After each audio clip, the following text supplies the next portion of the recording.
प्रिय मित्रों,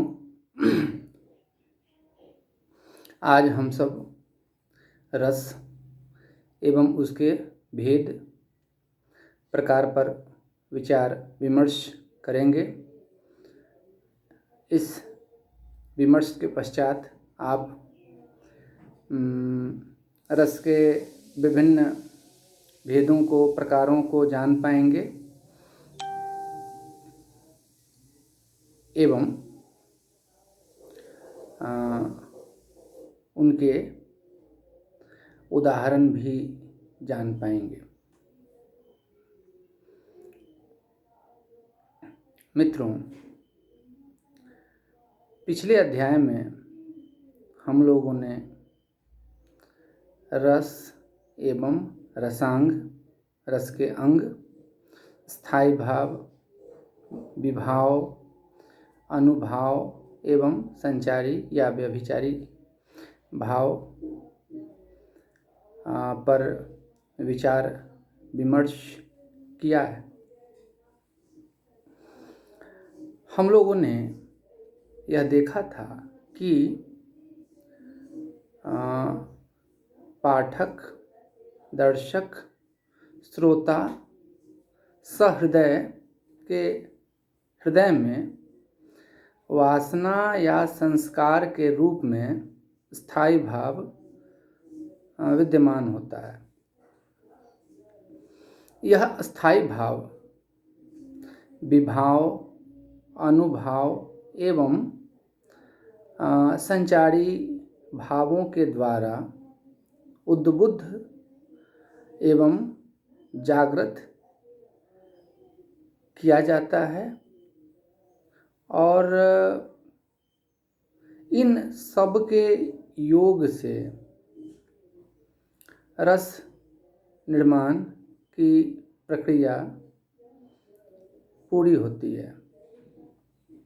भाव जब परिपक्व हो जाते हैं, पूर्ण हो जाते हैं, तब उन्हें हम रस कहते हैं।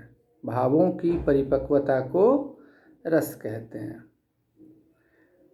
तो आज हम सब रस के जो विभिन्न प्रकार हैं उन पर विचार करेंगे।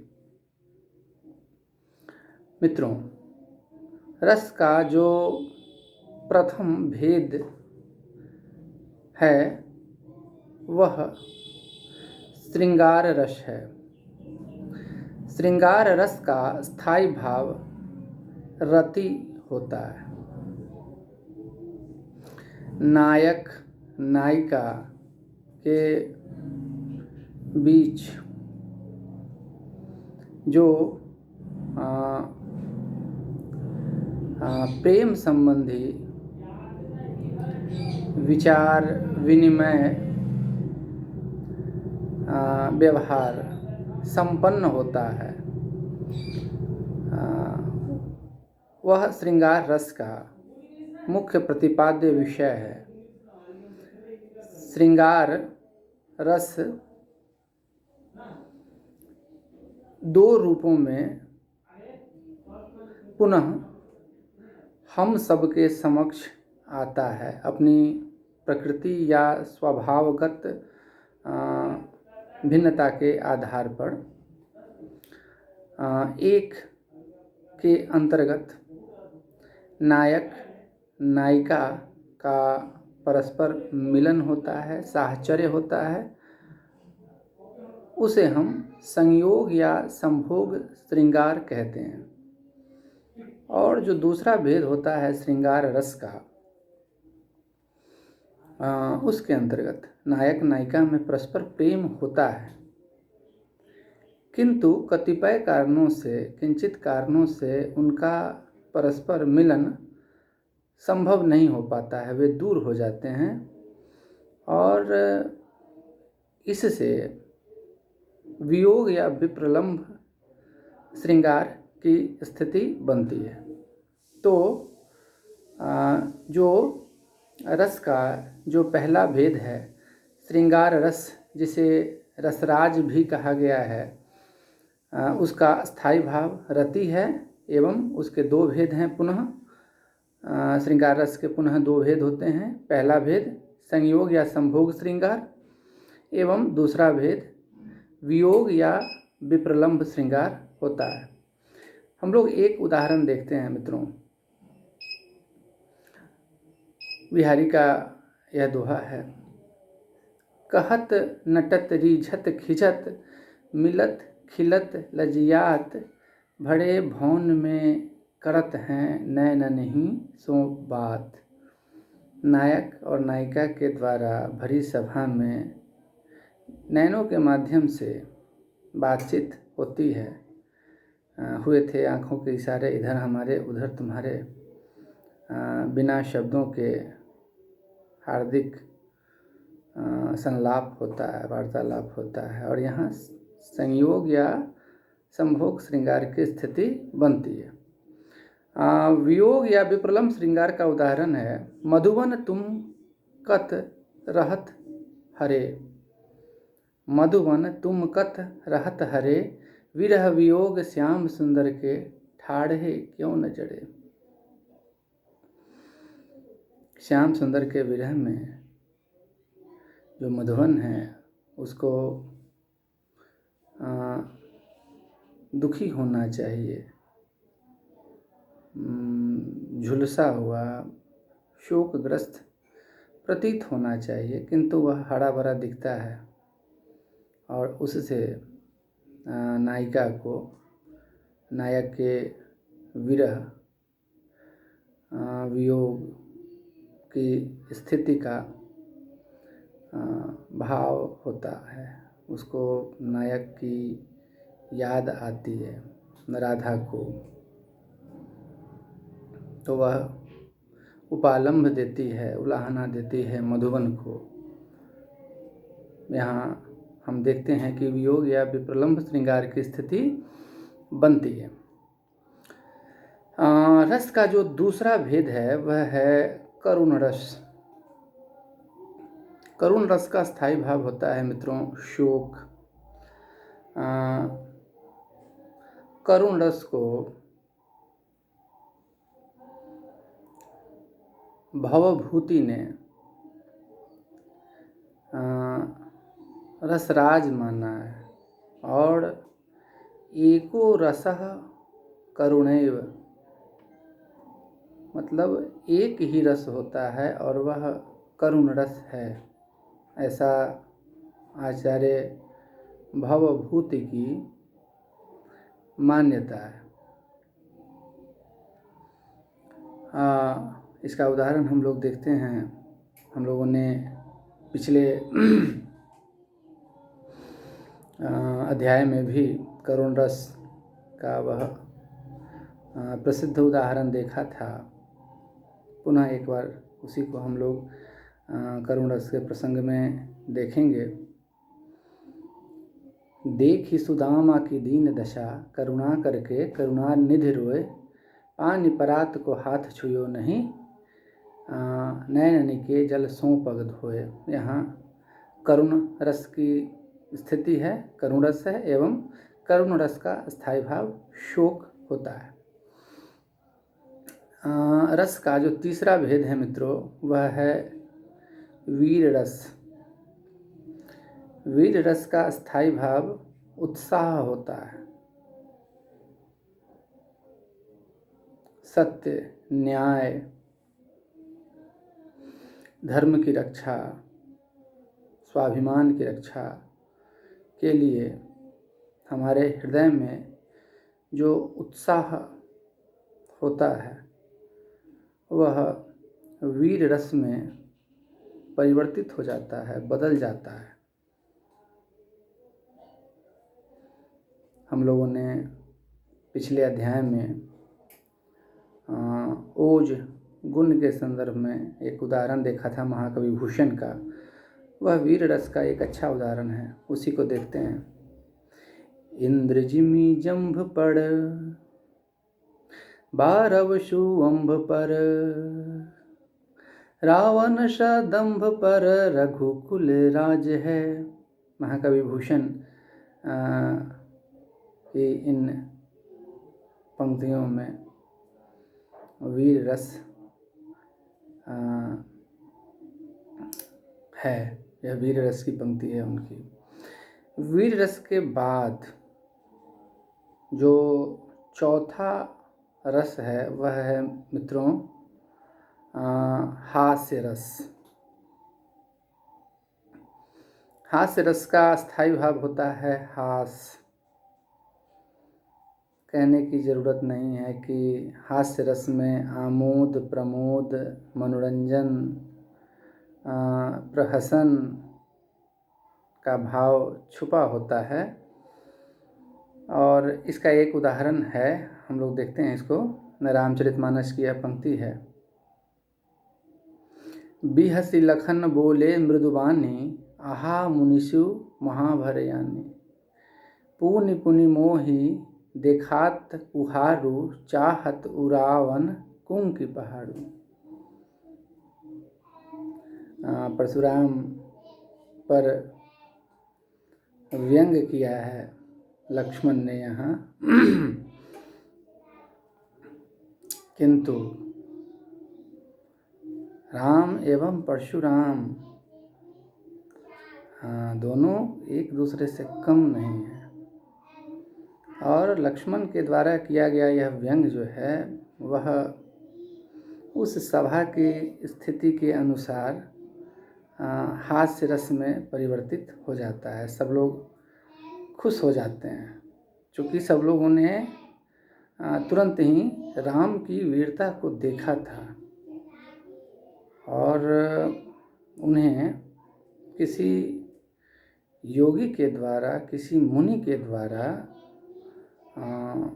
सर्वसम्मति से भरी सभा में स्वीकार की गई राम की जो वीरता थी उस पर आक्षेप करना, ललकारना हास्यास्पद प्रतीत होता है। और यही कारण है कि यहाँ हम लोग हास्य रस की उपस्थिति देखते हैं। हास्य रस के पश्चात जो अगला रस का भेद है वह है रौद्र रस, और इसका स्थायी भाव होता है क्रोध। अपने हृदय में व्याप्त जो क्रोध की भावना है वह प्रतिकूल परिस्थिति पाकर रौद्र रस का रूप धारण कर लेती है। इसका एक उदाहरण हम लोग देखते हैं। पुनः परशुराम जी की उक्ति है रामचरितमानस में, रे नृप बालक काल बस बोलत तो ही न संचार बोलत तो ही न संभार। रे नृप बालक काल बस बोलत तो ही न संभार। धनु ही सम त्रिपुरारि द्युत विदित सकल संसार। जब लक्ष्मण ने परशुराम का उपहास किया तो लक्ष्मण जी को लक्ष्य करके परशुराम जी ने कहा कि तुम्हें जो है वह बोलने का जो है बोलने से पहले तुम विचार नहीं करते हो। पूरी दुनिया में परशुराम का नाम जाना जाता है वीरता के लिए। इसलिए हे बालक, तुम बोलने से पहले संभाल कर बोला करो, विचार कर बोला करो कि तुम्हारे सामने खड़ा कौन है। और यहाँ परशुराम की उक्ति में रौद्र रस की अभिव्यक्ति हुई है।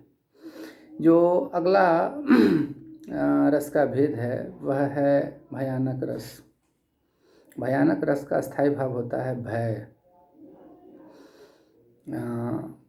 प्रतिकूल परिस्थिति पाकर के हमारे हृदय में व्याप्त जो भय रूपी स्थायी भाव होता है वह भयानक रस में परिवर्तित हो जाता है। उसका एक उदाहरण हम लोग देखते हैं। एक और अजगर ही लखी एक और मृगराय, बिकल बटो ही बीच ही परयो मूर्छा खाए। एक तरफ विशाल अजगर को पथिक ने देखा, बटोही यात्री ने देखा, और दूसरी तरफ शेर को देखा। एक तरफ कुआं और एक तरफ खाई, और इस भयानक स्थिति में पड़कर वह मूर्छित हो गया। अतः यहाँ भयानक रस है। जो अगला रस है, रस का जो अगला भेद है वह है विभत्स रस, और इसका जो स्थायी भाव है वह है जुगुप्सा। बहुत मन में जो है वो विचलन की स्थिति उत्पन्न हो जाए, प्रतिकूल परिस्थितियों को देख करके एकदम असहजता का बोध हो, वहाँ जुगुप्सा की स्थिति होती है। और हमारे हृदय में व्याप्त जो जुगुप्सा का भाव है वह अनुकूल स्थिति पा करके वह विभत्स रस में परिवर्तित हो जाता है। एक उदाहरण हम लोग देखते हैं। सिर पे बैठियो काग आँख दो खात निकारत, श्मशान का वर्णन है। सिर पे बैठियो काग आँख दो खात निकारत, खिंचत जीव ही स्मार, खिंचत जीव ही सियार, माफ़ करेंगे, खिंचत जीव ही सियार, ही आनंद उर्ध धारत। श्मशान में जो शव है उस पर काग कौवे बैठे हुए हैं और शव की आँखों को नोच नोच कर निकाल करके खा रहे हैं, और जो सियार हैं वे मांस के लोथरों को अपने जीभ से जो है वो मतलब शव को छिन्न भिन्न करके खा रहे हैं। और यही स्थिति जो है हमारे मन में एक विचलन का भाव उत्पन्न करती है। अतः यहाँ विभत्स रस की प्रतीति हम लोग को होती है। विभत्स रस की उपस्थिति यहाँ हम देखते हैं इस श्मशान वर्णन में। विभत्स रस के पश्चात जो अगला रस है वह अद्भुत या आश्चर्य रस है मित्रों, और इसका जो स्थायी भाव होता है वह होता है विस्मय। अपनी कल्पना, अपनी मन स्थिति से बढ़ चढ़कर अगर हमारे समक्ष कोई कल्पनातीत स्थिति उत्पन्न हो जाती है तो हमारे हृदय में व्याप्त जो विस्मय का भाव है वह अद्भुत या आश्चर्य रस में परिवर्तित हो जाता है, बदल जाता है। उसका उदाहरण देखते हैं। अखिल भुवन चर अचर सब हरिमुख लखी, अखिल भुवन चर अचर सब हरिमुख लखियात, भक्ति भाई गदगद वचन विकसित दृग पुलकात। यहाँ पर हरि के मुख में, श्री कृष्ण के मुख में पूरे विश्व को देखकर हम लोगों को वह प्रसंग याद होगा कि श्री कृष्ण अपने मुख में मिट्टी डाल रहे थे और मिट्टी खा रहे थे, और मिट्टी को निकालने के लिए माँ यशोदा ने जैसे ही श्री कृष्ण का मुख खोला वैसे ही उन्होंने देखा कि श्री कृष्ण के मुख में पूरी दुनिया दिख रही थी, पूरा विश्व दिख रहा था, पूरा जगत, पूरा संसार दिख रहा था।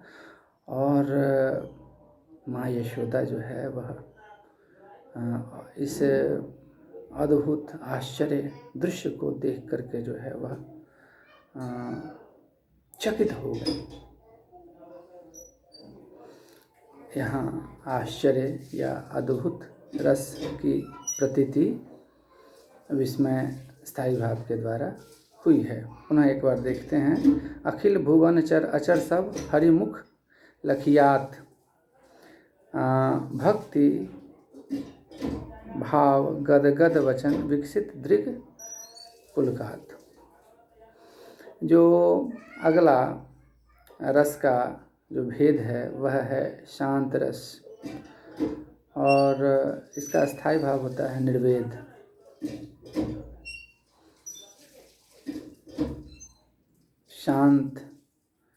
शांति हर मनुष्य की